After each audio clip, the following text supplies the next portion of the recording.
تمہیں پتہ ہے تمہارا مسئلہ کیا ہے؟ تم نے اپنے فیصلے اللہ پر چھوڑ تو دیے ہیں مگر دل سے نہیں چھوڑے۔ تم اب بھی چاہتے ہو کہ کاش فیصلہ وہی ہو جو تمہاری خواہش ہے۔ یہ کیسا اعتبار ہے بھلا؟ سمندر کے بیچ کھڑے شخص کو اس بات سے کیا غرض کشتی آڑ لگے گی یا پیار؟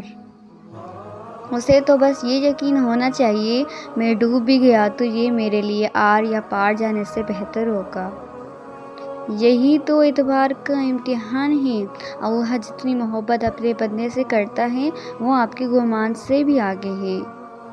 ہم صرف وہ دیکھتے ہیں جو ظاہری خوبصورت ہیں جبکہ اللہ یہ بھی جانتا ہے آپ کے لیے کیا خوبصورت ہے۔ یقین کرو جس دن اس اعتبار پر فیصلہ اللہ پر چھوڑیں گے کہ جو بھی ہوا میرے لیے وہی بہترین ہوگا، اس دن نہ صرف آپ بے چینی سے نکل آئیں گے بلکہ فیصلہ آپ کے یقین سے زیادہ بہترین ہوگا۔ کیونکہ اللہ ساری دنیا اور لوگوں کے دلوں سمیت ان کی سوچ کے رخ تک بدلنے پر قادر ہے۔